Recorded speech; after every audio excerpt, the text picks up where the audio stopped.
Candidate की class में और हम पढ़ रहे थे नर्सरी स्कूल ऑर्गेनाइजेशन कम्युनिटी का चैप्टर 4 जिसका नाम था करिकुलम। लास्ट क्लास में हमने इस चैप्टर को कंप्लीट किया था और आज हम इसके क्वेश्चंस जो है वो डिस्कस करेंगे कि किस तरह के प्रश्न जो है आपके इस चैप्टर से बन सकते हैं।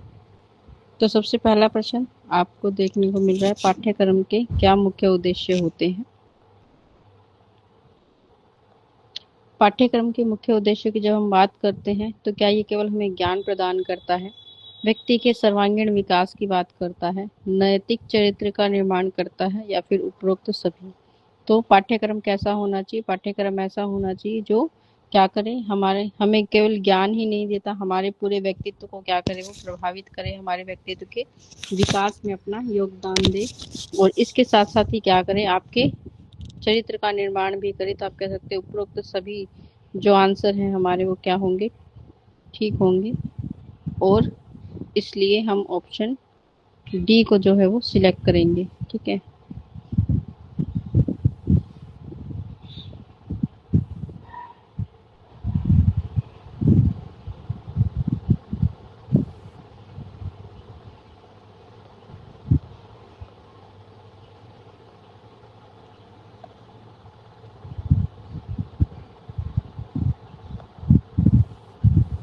Answer D. ठीक है, उपरोक्त सभी कि पाठ्यक्रम क्या करता है, पाठ्यक्रम हमारा सर्वांगीण विकास तो करता ही है लेकिन उसके साथ साथ हमारे चरित्र के निर्माण और केवल ज्ञान प्रदान नहीं करता, तो सारी चीजें जो है इसमें शामिल होती हैं।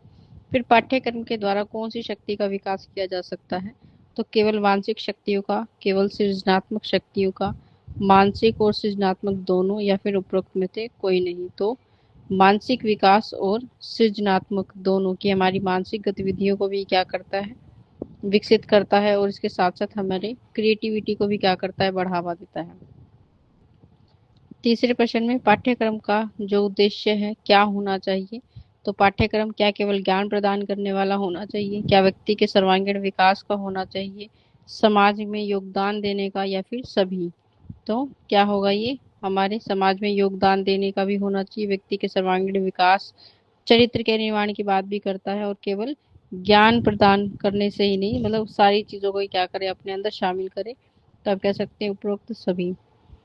फिर क्वेश्चन नंबर 4 में पाठ्यक्रम के द्वारा किस प्रकार के मस्तिष्क का निर्माण होता है, गतिशील और रचीले मस्तिष्क का, केवल सैद्धांतिक मस्तिष्क का, केवल व्यवहारिक मस्तिष्क का या फिर उपरोक्त में से कोई नहीं। मतलब ये कहना चाहते हैं कि पाठ्यक्रम के द्वारा हमारा जो मस्तिष्क है उसको हम किस प्रकार से विकसित कर सकते हैं। तो जब आप पाठ्यक्रम की बात करते हैं तो जो हमारे हर एक चीज की गतिविधि को क्या करता है, नियंत्रित करता है, उसके अनुसार अपने अंदर विचार करने की क्षमता को विकसित करता है। तो आप कह सकते हैं कि कैसा होना चाहिए, गतिशील होना चाहिए, नियंत्रित, निरंतर कार्य करने वाला होना चाहिए और साथ साथ में कैसा होना चाहिए, लचीला, ताकि ये नई नॉलेज जो भी उसे मिलती है उसको क्या कर सके, अपने ब्रेन में पुरानी नॉलेज के साथ उसको अपडेट कर ले या फिर आप कह सकते हैं एडजस्ट कर ले। तो इसलिए हम कहेंगे कि कैसा होना चाहिए पाठ्यक्रम, मस्तिष्क का निर्माण करता है तो ये गतिशील और लचीला दोनों होने चाहिए।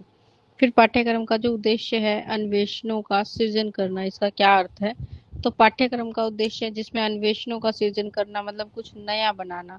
तो हम कहेंगे कि ज्ञान की सीमाओं को बढ़ावा देना, केवल सिद्धांतिक ज्ञान प्रदान करना, व्यक्तित्व का विकास करना या फिर इनमें से कोई नहीं। तो अन्वेषण करने का मतलब होता है खोज करना और खोज विधि से हम क्या करते हैं, नए ज्ञान को जो है ढूंढते हैं, एक्सपेरिमेंट, खोज आप कह सकते हैं। तो इससे क्या है, कुछ नया आपको करने का, नए ज्ञान को खोजने का अवसर मिलते है। तो हम कह सकते हैं कि ये क्या करता है, हमारे ज्ञान की सीमाओं को बढ़ावा देता है, मतलब आपके सीखने की क्षमता का विकास कर रहा है।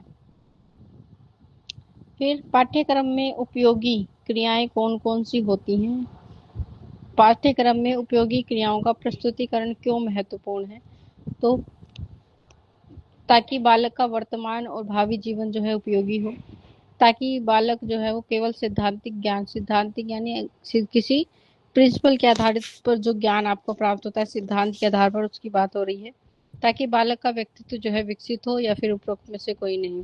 तो हम कहेंगे कि हमारे पास कैसा ज्ञान होना चाहिए, ताकि बच्चे का वर्तमान के साथ साथ क्या हो, भावी भविष्य जीवन भी, क्योंकि हमने बात की थी ये क्या करता है, हमें भविष्य के लिए तैयार करती है शिक्षा। तो ये कैसा होना चाहिए, हमारे वर्तमान के साथ साथ हमारी भविष्य की आवश्यकताओं को भी क्या करें, ध्यान में रखकर बनाया जाए, तो हमारे भावी जीवन के लिए भी उपयोगी हो। फिर पाठ्यक्रम का उद्देश्य जनतांत्रिक भावना का विकास करना है। इसका क्या अर्थ है?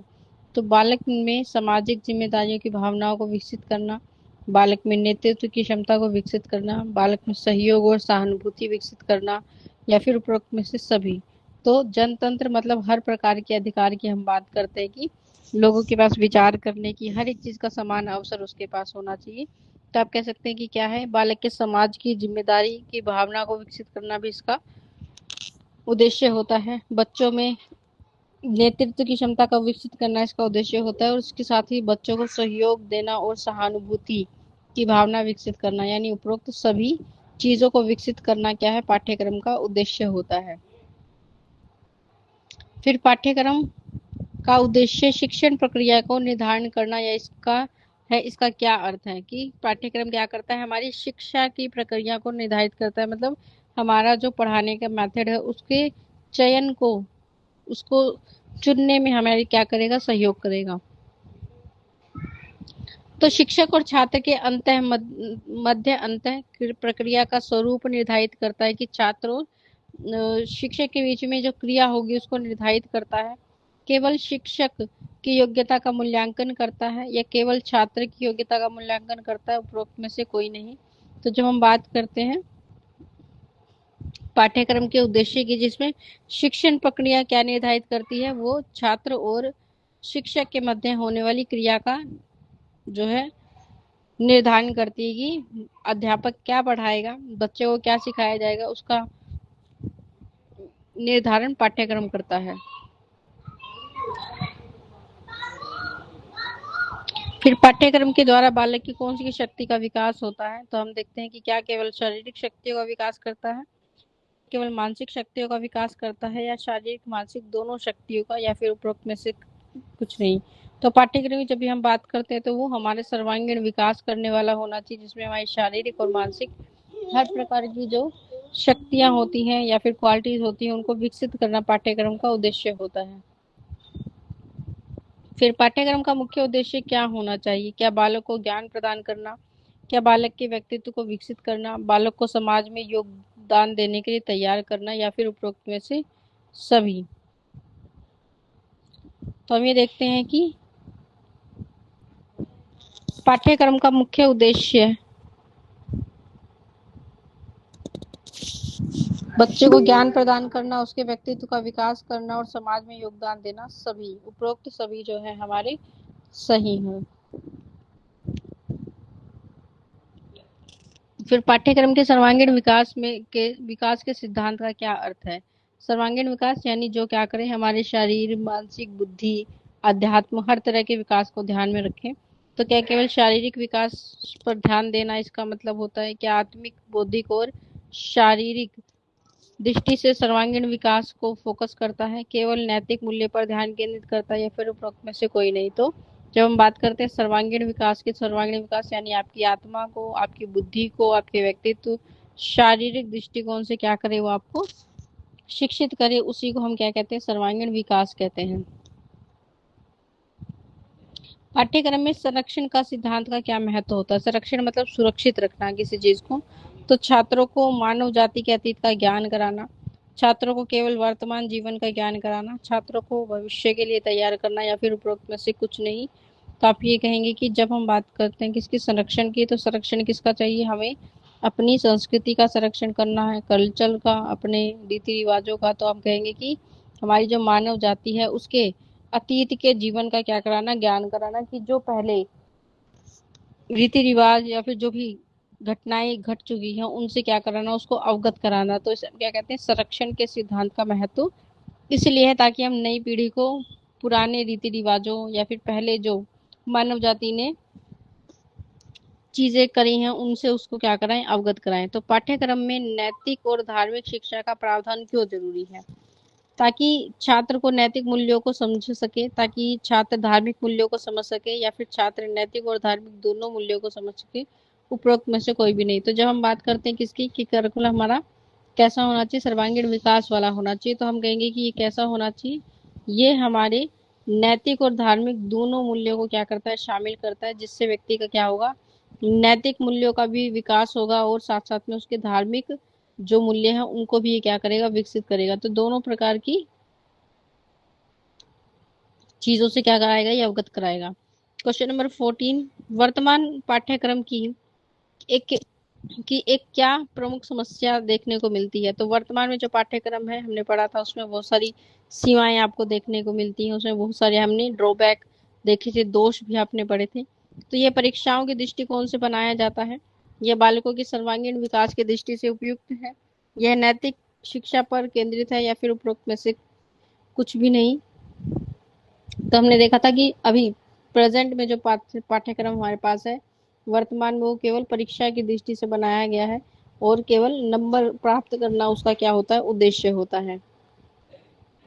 फिर पाठ्यक्रम को दूरदर्शिता के सिद्धांत का क्या अर्थ है, कि पाठ्यक्रम को अगर हम दूरदर्शिता के सिद्धांत के आधार पर बना रहे हैं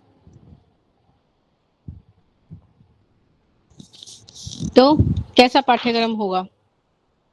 क्या छात्रों को वर्तमान जीवन के लिए तैयार करेगा, छात्रों को भविष्य के लिए तैयार करेगा, या छात्रों को अतीत के अनुभव सीखने के लिए तैयार करेगा, उपरोक्त में से कोई नहीं। तो क्या करेगा कि पाठ्यक्रम क्या करता है, हमेशा आपको भविष्य के लिए तैयार करता है, आने वाली समस्याओं के बारे में अवगत कराएगा। तो हम कहेंगे कि दूरदर्शिता का मतलब है कि हम भविष्य के बारे में पहले से विचार करें कि आने वाले समय में, यानी भविष्य में जो भी आपकी समस्याएं होती हैं उन समस्याओं के आप क्या ढूंढ सकें, उनके समाधान जो है आप आसानी से खोज सकें, ऐसा आपका क्या होना चाहिए, पाठ्यक्रम होना चाहिए। तो ये भविष्य के बारे में क्या कराता है, आपको अवगत कराता है, यानी उस आधार पर हमें पाठ्यक्रम का निर्माण करना चाहिए। फिर पाठ्यक्रम के सर्वांगीण विकास के सिद्धांत का उद्देश्य क्या है। क्या छात्रों को केवल सैद्धांतिक ज्ञान देना है, क्या छात्रों को आत्मिक, बुद्धिक और शारीरिक विकास करना है, छात्रों को केवल व्यवहारिक ज्ञान देना है, या फिर उपरोक्त में से कुछ भी नहीं। तो हम कहेंगे कि सर्वांगीण विकास में क्या कहता है कि छात्रों के आत्मिक, बौद्धिक और शारीरिक हर तरह के विकास को हम क्या करेंगे, साथ लेकर चलेंगे। फिर पाठ्यक्रम में संरक्षण के सिद्धांत का क्या उद्देश्य है। छात्रों को अतीत के अनुभव से सीखने के अवसर प्रदान करना, छात्रों को वर्तमान जीवन के लिए तैयार करना, छात्रों को भविष्य के लिए तैयार करना, या फिर उपरोक्त में से कोई नहीं। तो हम कहेंगे कि इसका मतलब, संरक्षण का मतलब क्या होता है कि हम पुरानी चीजों को क्या करें, पुराने जो रीति रिवाज है, अनुभव है, उनको संरक्षित करें। तो छात्रों को अतीत के अनुभव के साथ कैसे सीखने का अवसर देना, option number A. Question number 18 देखेंगे, वर्तमान पाठ्यक्रम की एक प्रमुख समस्या क्या है। यह सर्वांगीण विकास की दृष्टि से उपयुक्त नहीं है, यह केवल परीक्षाओं के दृष्टिकोण से बनाया गया है, उपरोक्त में से दोनों या फिर इनमें से कोई नहीं। तो कैसा है हमारा वर्तमान पाठ्यक्रम, ये सर्वांगीण विकास की दृष्टि से बिल्कुल भी उपयुक्त नहीं है, और क्योंकि ये सिर्फ परीक्षाओं को क्या करता है, उसके दृष्टिकोण को बनाता है, इसलिए हम कह सकते हैं कि ये क्या है, सर्वांगीण विकास के लिए उपयुक्त नहीं है और केवल परीक्षाओं को फोकस करता है। तो आप कह सकते हैं दोनों ही बातें ठीक हैं। फिर क्वेश्चन नंबर 19, पाठ्यक्रम की दूरदर्शिता के सिद्धांत का क्या महत्व है। दूरदर्शिता मतलब दूर, भविष्य के बारे में सोचने की। तो छात्रों को केवल भविष्य के लिए तैयार करना, छात्रों को वर्तमान जीवन के लिए तैयार करना, या फिर अतीत के अनुभव के साथ सीखने का अवसर प्रदान करना, उपरोक्त में से कोई नहीं। तो हम कहेंगे कि भविष्य की जब हम बात कर रहे हैं तो छात्रों को भविष्य के लिए तैयार करना क्या होता है, हमारे दूरदर्शिता सिद्धांत का महत्व होता है। पाठ्यक्रम के सिद्धांत का पालन करने से क्या लाभ होता है, कि पाठ्यक्रम को जब हम प्रिंसिपल्स के आधार पर बनाते हैं तो हम उससे हमें क्या लाभ होता है। तो छात्रों के सर्वांगीण विकास में क्या करता है, योगदान देता है। नैतिक, छात्रों को नैतिक मूल्य और धार्मिक की शिक्षा देता है, उपरोक्त में से दोनों या फिर इनमें से कोई नहीं। तो जब हम बात करते हैं किसकी, पाठ्यक्रम के सिद्धांत की, तो वो हर एक पक्ष को साथ लेकर चलते हैं, इसलिए कहेंगे कि वो सर्वांगीण विकास की तरफ भी ध्यान देते हैं, नैतिक मूल्य और धर्म की शिक्षा को भी, धर्म की शिक्षा भी जो है हमारे पाठ्यक्रम में शामिल होनी चाहिए। इस सिद्धांत का पालन करके क्या बनाया जाता है, पाठ्यक्रम बनाया जाता है। तो हम कहेंगे उपरोक्त दोनों बातें क्या हैं, सही हैं।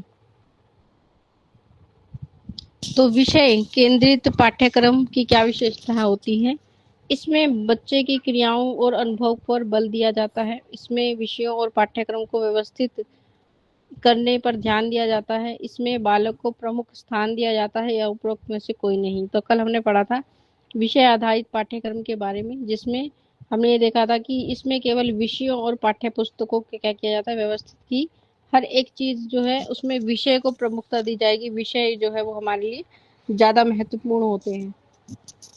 फिर अनुभव केंद्रित पाठ्यक्रम की क्या विशेषता होती है, जिसे हम कहते हैं एक्सपीरियंस बेस्ड लर्निंग की, एक्सपीरियंस सेंटर्ड लर्निंग। तो इसमें विषय और पाठ्य पुस्तक को व्यवस्थित करने पर ध्यान दिया जाता है। इसमें बालक की क्रियाओं और अनुभव पर बल दिया जाता है। इसमें बालक को प्रमुख स्थान दिया जाता है या फिर उपरोक्त में से कोई नहीं। तो जब हम बात करते हैं किसकी, अनुभव आधारित पाठ्यक्रम की, तो ये क्या करता है, ये बच्चों को करने की मतलब गतिविधियां करने का अवसर देता है। और इसके साथ साथ क्या करता है, बच्चों को अपनी क्रियाओं से जो अनुभव प्राप्त होते हैं उसके आधार पर सीखने का अवसर प्रदान करता है। फिर बाल केंद्रित पाठ्यक्रम की क्या विशेषता होती है। बाल केंद्रित पाठ्यक्रम की जब हम बात करते हैं, यानी जिसमें बच्चा जो है वो मुख्य स्थान रखता है या बच्चे जो है वो ज्यादा महत्वपूर्ण होते हैं। इसमें विषय और पाठ्य पुस्तकों को व्यवस्थित किया जाता है। इनमें बालक की क्रियाओं और अनुभव पर ज्यादा ध्यान दिया जाता है। इसमें बच्चे को प्रमुख स्थान दिया जाता है और पाठ्यक्रम का निर्माण उसकी रुचियों के अनुसार किया जाता है या फिर उपरोक्त में से कोई नहीं। तो कल हमने पढ़ा था जो भी चाइल्ड सेंटर पाठ्यक्रम होता है उसमें बच्चा जो है उसको महत्वपूर्ण और प्रमुख स्थान दिया जाता है। हर एक चीज उसके आधार पर, उसकी मानसिक शक्तियों के आधार पर, उसकी योग्यता के आधार पर, उसकी रुचियों के आधार पर हम क्या करते हैं, पाठ्यक्रम का निर्माण करते हैं। फिर विषय केंद्रित पाठ्यक्रम का क्या उद्देश्य होता है। जब हम विषय केंद्रित पाठ्यक्रम की बात करते हैं तो विषय पर यानी सब्जेक्ट सेंटर्ड करिकुलम की हम बात करते हैं तो बालकों को तर्क युक्त और क्रमिक रूप से ज्ञान प्रदान करना, बालकों को मौलिक शक्तियों और रचना की प्रवृत्तियों को विकसित करना, मतलब उनकी जितनी भी मौलिक शक्तियां होती हैं उनको विकसित करना, और रचनात्मक मतलब क्रिएटिविटी को बढ़ावा देना, बच्चे को प्रमुख स्थान देना, उपरोक्त में से कोई नहीं। तो जब हम विषय केंद्रित पाठ्यक्रम की बात करते हैं तो इसमें हमारे लिए विषय ज्यादा महत्वपूर्ण होता है। और विषय में जो भी मूल्य होते हैं, मतलब जो भी नियम होते हैं, जो भी सिद्धांत होते हैं वो ज्यादा जरूरी होते हैं। इसलिए हम कहते हैं कि ये क्या करता है, ये तर्क युक्त और क्रम, जिसमें क्या होता है हर एक चीज, हर एक नियम क्या है, एक सिस्टमेटिक वे, व्यवस्थित रूप से आपके सामने प्रस्तुत किया जाता है। तो हम कह सकते हैं कि ये कैसा है, तर्क युक्त के होने के साथ साथ कैसा होता है, क्रम के रूप में हम क्या करते हैं, ज्ञान को प्रदान करते हैं। फिर है अनुभव केंद्रित पाठ्यक्रम का उद्देश्य क्या होता है, कि जब हम अनुभव के आधार पर बच्चों को शिक्षा दे रहे हैं तो उसका क्या उद्देश्य होता है ऐसे पाठ्यक्रम का। तो अनुभव आधारित पाठ्यक्रम की जब हम उद्देश्य की बात करते हैं तो बच्चों को तर्क युक्त और क्रमिक ज्ञान देना, बच्चों की मौलिक शक्तियों को, रचनात्मक प्रवृत्तियों को विकसित करना, बालक को प्रमुख स्थान देना, या इनमें से कोई नहीं। तो जब हम बात करते हैं ऐसे पाठ्यक्रम की जो कैसा है, अनुभव आधारित है, अनुभव पर हम क्या कर रहे हैं, बच्चों को सिखा रहे हैं, तो हम कहेंगे कि क्या करता है, बच्चों की मौलिक शक्तियों को विकसित करता है। मतलब आपके अंदर जो क्वालिटीज है उन क्वालिटीज को क्या करेगा, ये विकसित करेगा। आपके अंदर क्रिएटिविटी जो है वो उसको बढ़ावा देगा। इसलिए हम कह सकते हैं कि ये क्या करता है, आपको आपके अनुभव के आधार पर सिखाने का प्रयास करता है।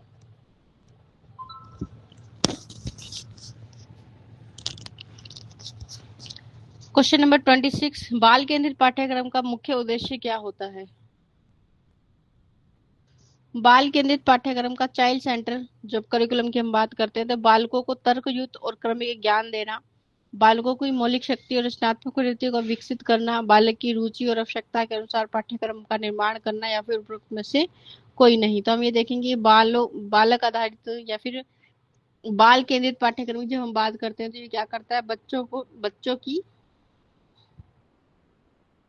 या फिर बालक की जो रुचियां हैं उसके आधार पर क्या करता है, हमें सिखाता है। तो बालक की रुचियों और आवश्यकताओं के अनुसार हम क्या करते हैं, पाठ्यक्रम का निर्माण करते हैं। Option number C. फिर विषय केंद्रित पाठ्यक्रम की क्या प्रमुखता होती है।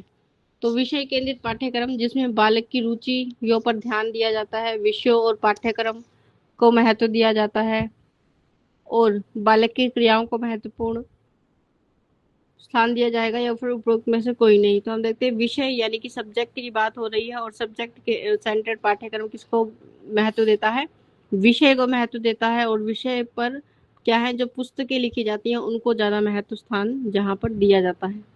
फिर अब बाल केंद्रित पाठ्यक्रम का उद्देश्य क्या होता है। बाल केंद्रित पाठ्यक्रम के उद्देश्य की जब हम बात करते हैं तो बालकों को तर्कयुक्त और कर्मक ज्ञान देना, बालकों की मौलिक शक्तियों और रचनात्मक प्रवृत्तियों को विकसित करना, बच्चों को उनकी रुचियों और आवश्यकताओं के अनुसार पाठ्यक्रम का निर्माण करना, या फिर इनमें से कोई नहीं। तो हम कहेंगे कि बच्चों की रुचि और आवश्यकताओं के अनुसार क्या करना, पाठ्यक्रम का निर्माण करना, कि जिस आधार पर वो सीखना चाहते हैं, उनकी अपनी रुचि क्या है, उस आधार पर हम क्या कर रहे हैं, पाठ्यक्रम का निर्माण कर रहे हैं। इसलिए हम कहते हैं कि चाइल्ड सेंटर पाठ्यक्रम में क्या होता है, बच्चा जो है वो अपनी रुचि के आधार पर चीजों को सीखता है। फिर विषय केंद्रित पाठ्यक्रम की क्या प्रमुखता होती है। बालक की रुचियां, विषय और पाठ्य पुस्तक का महत्व, बालक की क्रियाएं, उपरोक्त में से कोई नहीं। तो हम देखेंगे विषय जिसमें हम कहते हैं कि पाठ्य पुस्तक को ज्यादा महत्वपूर्ण स्थान इसमें दिया जाता है, तो किताबें और पाठ्य पुस्तक हमारे लिए ज्यादा महत्वपूर्ण है। फिर अनुभव आधारित पाठ्यक्रम की जब हम बात करते हैं तो इसमें क्या प्रमुख होता है, अनुभव यानी एक्सपीरियंस पर सीखना। तो विषय और पाठ्य पुस्तक क्या महत्वपूर्ण होते हैं, बालक की क्रियाएं और अनुभव, बच्चों की रुचियां, या फिर उपरोक्त में से कोई नहीं। तो हम जब एक्सपीरियंस बेस्ड लर्निंग की बात करते हैं तो ये क्या करता है, हमारी बच्चों की गतिविधियों को प्रमुखता देता है, कि यानी एक्टिविटी के आधार पर बच्चे जो है सीखेंगे, अपने अनुभव से जो है वो ज्ञान प्राप्त करने का प्रयास करते हैं। तो हम कहेंगे कि बालक की क्रियाएं और अनुभव जो है अनुभव केंद्रित पाठ्यक्रम के लिए क्या है, प्रमुख होते हैं। क्वेश्चन नंबर 29, बाल केंद्रित पाठ्यक्रम में क्या प्रमुख होता है। विषयों और पाठ्य पुस्तकों का महत्व, बालक की क्रियाएं या अनुभव, बालक की रुचि और आवश्यकताएं, तो उपरोक्त में से कोई नहीं। तो बाल केंद्रित पाठ्यक्रम में सबसे ज्यादा महत्वपूर्ण स्थान बच्चे की आवश्यकताओं को दिया जाता है और उसकी रुचियों को दिया जाता है। फिर पाठ्यक्रम के प्रकार में कौन सा पाठ्यक्रम बालक की आवश्यकताओं के लिए सबसे उपयुक्त है, मतलब किस प्रकार के पाठ्यक्रम में हमें बच्चे की आवश्यकताओं को फोकस किया जाता है। तो विषय केंद्रित, अनुभव केंद्रित, बाल केंद्रित, या फिर उपरोक्त में से कोई नहीं। तो अभी हमने पढ़ा था कि जो बाल केंद्रित पाठ्यक्रम है वो बच्चों की आवश्यकताओं को सबसे ज्यादा महत्वपूर्ण स्थान देता है। फिर है प्रकृतिवादी पाठ्यक्रम की क्या विशेषताएं हैं। तो इसमें विषयों और पाठ्य पुस्तक को महत्वपूर्ण स्थान दिया जाता है। इसमें बालक की रुचियों, मानसिक क्षमताओं, स्वाभाविक क्रियाओं को पर ध्यान दिया जाता है, या फिर आप कह सकते हैं कि इसमें उपयोगिता, अभिरुचि, अनुभव और समन्वय विधि पर आधारित चीजों को ज्यादा महत्व दिया जाता है, या फिर उपरोक्त में से कोई नहीं। तो आप ये देखेंगे कि जब हम बात करते हैं किसकी, प्रकृतिवादी पाठ्यक्रम की, तो इसमें हम बच्चे की रुचि, मानसिक क्षमता और स्वाभाविक क्रियाओं को पर ज्यादा ध्यान देते हैं, कि वो उसकी अपनी जो गतिविधियां हैं उस पर ज्यादा फोकस करते हैं। फिर आदर्शवादी विचार के अनुसार पाठ्यक्रम के में क्या प्रमुख है। आदर्शवादी पाठ्यक्रम हमने पढ़े थे कि पाठ्यक्रम के 3 प्रकार हमने आदर्शवादी, प्रकृतिवादी, इनके बारे में पढ़ा था।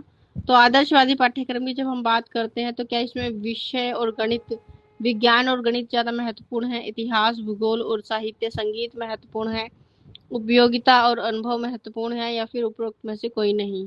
तो हमने देखा था कि जब हम ऐसे पाठ्यक्रम की बात करते हैं जो आदर्शवादी विचार को अनुसार बनाया जाता है, और ऐसे पाठ्यक्रम में हम क्या करते हैं, इतिहास, भूगोल, साहित्य और संगीत को क्या देते हैं, ज्यादा महत्व देते हैं।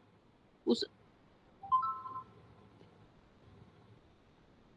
फिर है प्रयोगवादी विचार के अनुसार पाठ्यक्रम कैसा होना चाहिए। प्रयोगवादी पाठ्यक्रम के अनुसार, प्रयोगवादी विचार के अनुसार पाठ्यक्रम में क्या प्रमुख है, विषय और पाठ्य पुस्तकों का महत्व ज्यादा है, या फिर उपयोगिता और अभिरुचि, अनुभव, समन्वय विधि को ज्यादा महत्व प्रमुखता दी जाती है, बच्चों की रुचि और मानसिक क्षमताओं को महत्व दिया जाता है, या फिर उपरोक्त में से कोई नहीं। तो हम देखते हैं प्रयोग, प्रयोग मतलब इस्तेमाल करना, इस्तेमाल करना। तो हम कहेंगे कि ये क्या करता है, ये उपयोगिता, अभिरुचि, अनुभव और समन्वय, संतुलन विधि को क्या करता है, ज्यादा प्रमुखता देता है, कि आप जो भी पढ़ रहे हैं उसकी क्या होनी चाहिए, उपयोगिता मतलब उसका इस्तेमाल होना चाहिए, आपकी रुचि उसमें होनी चाहिए, अनुभव के आधार पर आप सीखें, और आपकी वास्तविक जीवन के साथ क्या बना सके, एक बेहतर संतुलन वो जो है बना सके। पाठ्यक्रम ऐसा पाठ्यक्रम जो है प्रयोगवादी विचार को दिखाता है। फिर पाठ्यक्रम का निर्माण के सिद्धांत के अनुसार क्या महत्वपूर्ण है, कि केवल पुस्तकीय ज्ञान महत्वपूर्ण है, पुस्तकीय ज्ञान के साथ अनुभव के द्वारा प्रदान ज्ञान महत्वपूर्ण है, या केवल व्यवहारिक ज्ञान महत्वपूर्ण है, या फिर उपरोक्त में से कोई नहीं। तो जब हम बात करते हैं पाठ्यक्रम निर्माण के सिद्धांत के बारे में, तो इसमें आप ये देखेंगे कि जो पुस्तकीय ज्ञान है उसके साथ साथ हमारे पास जो अनुभव होते हैं, अनुभव से प्राप्त होने वाला ज्ञान क्या है, हमारे लिए महत्वपूर्ण स्थान रखता है। तो आप कहेंगे कि पुस्तकीय ज्ञान के साथ अनुभव के द्वारा ज्ञान जो प्राप्त होता है उसका भी क्या होता है, इसमें महत्व होता है। फिर गांधी जी, फ्रोबेल और मैडम मोंटेसरी के अनुसार पाठ्यक्रम की क्या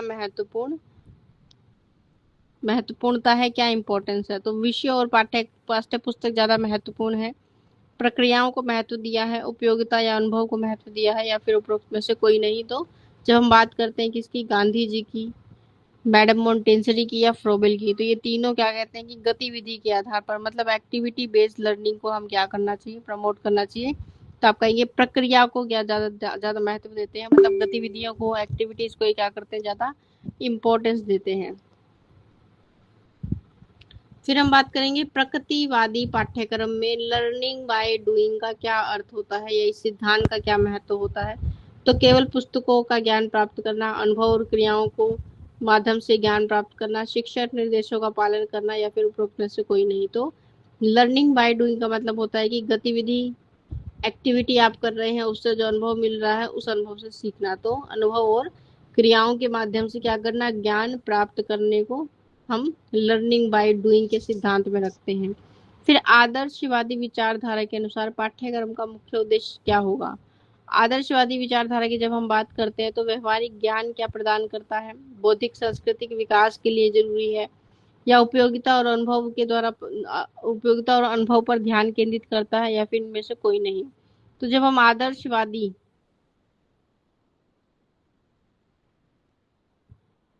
आदर्शवादी विचारधारा के अनुसार पाठ्यक्रम के बारे में बात करते हैं, तो ये क्या कहता है कि ये बौद्धिक और सांस्कृतिक विकास को बढ़ावा देता है, या फिर ये बौद्धिक विकास करना, सांस्कृतिक विकास करना इसका मुख्य उद्देश्य होता है। फिर प्रयोगवादी विचारधारा के अनुसार पाठ्यक्रम में क्या महत्वपूर्ण है।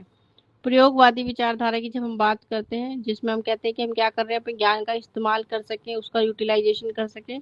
तो इस प्रकार का जो पाठ्यक्रम है प्रयोगवादी विचारधारा के आधार पर पाठ्यक्रम क्यों महत्वपूर्ण है, क्या ये विषयों को महत्व देता है, उपयोगिता या अनुभव को महत्व देता है, शिक्षक की भूमिका को, या फिर इनमें से कोई नहीं। तो हम देखते हैं कि ये क्या करता है, ये प्रयोगवादी विचारधारा में जो पाठ्यक्रम है वो क्या करेगा, वो हमारी उपयोगिता और अनुभव को क्या करता है, ज्यादा महत्व देता है, ज्यादा बेहतर होता है।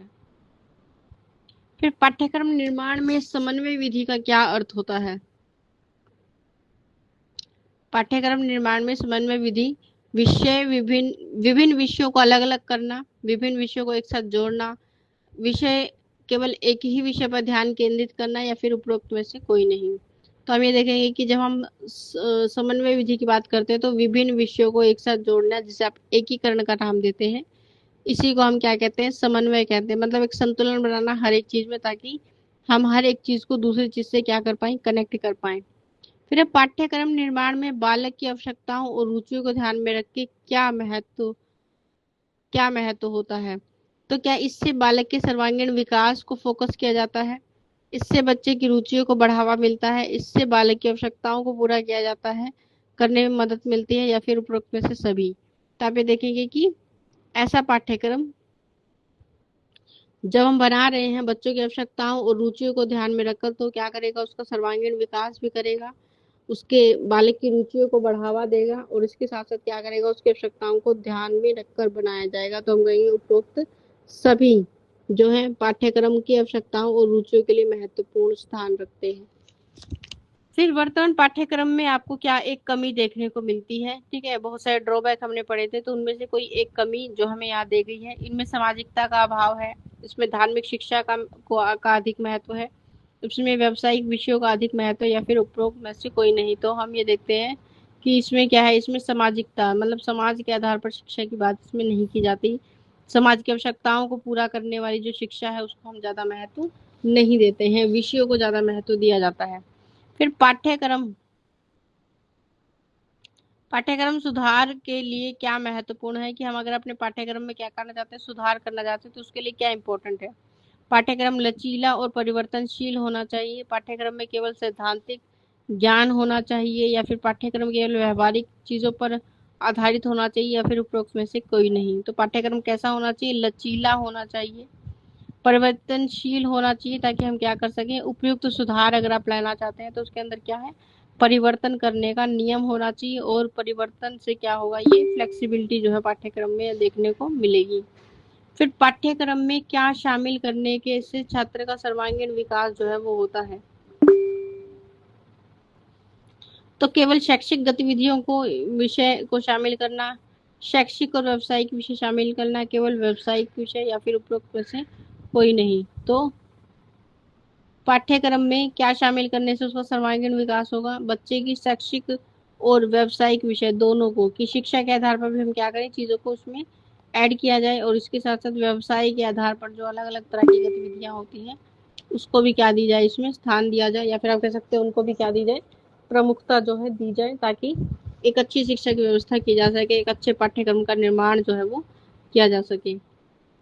फिर क्वेश्चन नंबर 44, पाठ्यक्रम के निर्माण में क्या महत्वपूर्ण है, क्या छात्रों की रुचि और आवश्यकताओं का ध्यान रखना चाहिए, केवल शिक्षकों की राय पर ध्यान देना चाहिए, केवल अभिभावकों की राय पर ध्यान देना चाहिए, या फिर उपरोक्त में से कुछ नहीं। तो आप ये देखेंगे कि जब हम बात करते हैं पाठ्यक्रम के निर्माण के लिए महत्वपूर्ण चीज क्या है, तो ये छात्रों की रुचि और आवश्यकताओं को अगर ध्यान में रखकर बनाया जाए तो सबसे ज्यादा बेहतर और अच्छा होता है। फिर पाठ्यक्रम में नैतिक और मानवीय शिक्षा पर बल देने से क्या लाभ होता है। छात्रों के बौद्धिक विकास होता है, छात्रों का शारीरिक विकास होता है, छात्रों का नैतिक और सामाजिक विकास होता है, या फिर इनमें से कोई नहीं। तो पाठ्यक्रम में जब हम नैतिक और मानवीय शिक्षा को क्या करते हैं, सम्मिलित करते हैं, तो ये क्या करेगा, बच्चों की नैतिक और सामाजिक विकास को क्या करेगा, फोकस करेगा, उनके नैतिक और सामाजिक विकास में अपना योगदान देगा। तो ऑप्शन नंबर सी।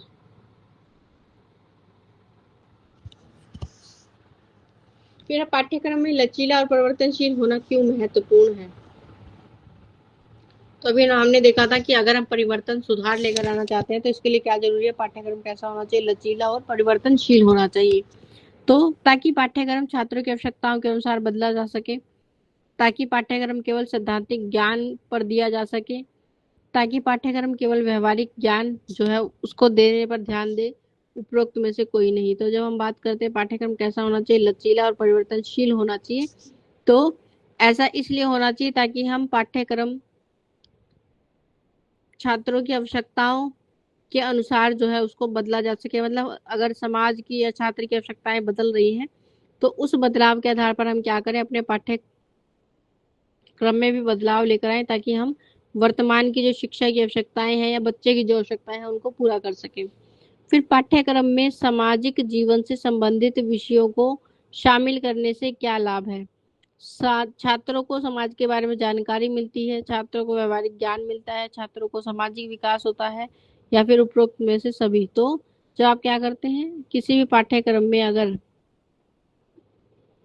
सामाजिक जीवन से संबंधित चीजों को या विषयों को शामिल किया जाता है तो ये क्या करता है, ये हमारे समाज के विकास को, व्यवसायिक विकास को और हमारे समाज के बारे में जानकारी, सभी चीजों को क्या करता है, के आधार पर हमें जो है सिखाने का प्रयास करता है। तो आप कहेंगे उपरोक्त सभी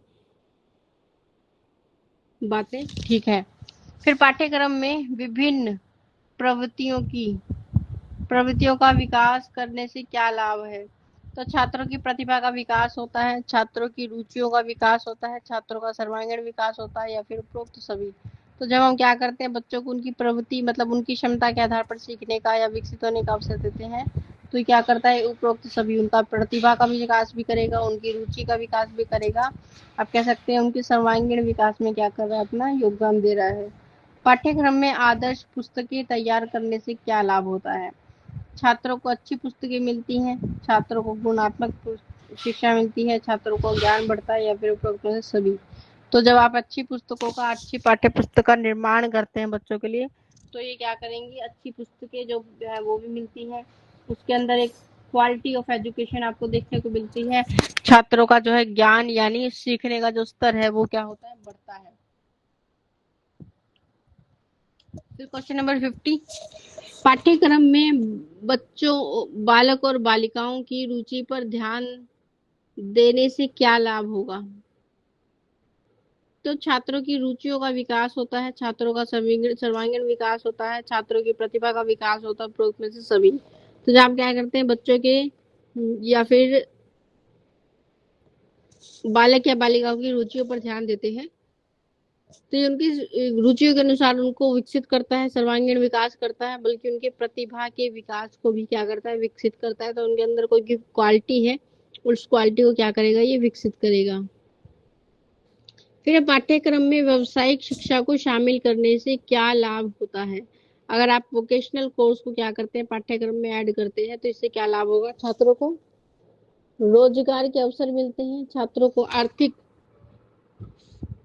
विकास होता है, छात्रों का सर्वांगीण विकास होता है, उपरोक्त सभी। तो जब हम वोकेशनल कोर्स को क्या करते हैं, अपनी एजुकेशन का पार्ट बनाते हैं, तो ये बच्चों को रोजगार के अवसर भी देता है, आर्थिक स्थिति में सुधार करेगा और उनके सर्वांगीण विकास को क्या करेगा, फोकस करेगा। फिर पाठ्यक्रम में नैतिक शिक्षा की को शामिल करने से हमें क्या लाभ मिलता है। छात्रों का नैतिक विकास होता है, छात्रों का सामाजिक विकास होता है, छात्रों का चरित्र निर्माण होता है, या फिर उपरोक्त सभी। तो जब हम नैतिक मूल्यों की बात करते हैं, तो नैतिक मूल्य क्या करता है, हमारे नैतिक, सामाजिक और चरित्र तीनों के निर्माण में सहयोगी होता है, तो हम कहेंगे उपरोक्त सभी। फिर पाठ्यक्रम निर्माण में शिक्षकों की क्या भूमिका देखने को मिलती है, फिर क्या भूमिका होती है। तो पाठ्यक्रम को लागू करना, पाठ्यक्रम का मूल्यांकन करना, पाठ्यक्रम का निर्माण करना या उन्हें सुझाव देना। तो उपरोक्त सभी की जो अध्यापक है वो क्या करेंगे, वो पाठ्यक्रम को लागू करने में भी क्या करेंगे, सहयोग देंगे। वो पाठ्यक्रम के आधार पर क्या करते हैं, बच्चों को मूल्यांकन करना या पाठ्यक्रम को का इवैल्यूएशन, मूल्यांकन करने में सहयोग देता है। इसके आधार पर वो निर्माण के लिए भी कि कैसा पाठ्यक्रम बनाना चाहिए मैं बच्चों के लिए, इसके निर्माण के लिए भी क्या दे सकता है, शिक्षक अपने सुझाव रख सकता है। फिर है पाठ्यक्रम में छात्रों की भागीदारी को बढ़ावा कैसे दिया जा सकता है, या फिर बढ़ावा देने से क्या लाभ मिलते हैं। तो छात्रों की रुचियों का विकास होता है, छात्रों को आत्मविश्वास बढ़ता है, छात्रों का सर्वांगीण विकास होता है, या फिर उपरोक्त सभी। तो जब हम क्या करते हैं पाठ्यक्रम में, मतलब हम ऐसा करिकुलम बना रहे हैं जिसमें छात्रों के लिए बहुत ज्यादा गतिविधियां हैं, तो ये क्या करेगा, उनकी रुचियों को विकसित करेगा, सेल्फ कॉन्फिडेंस लेकर आएगा, सर्वांगीण विकास को फोकस करेगा। तो आप कहेंगे उपरोक्त सभी बातें जो है वो उचित हैं।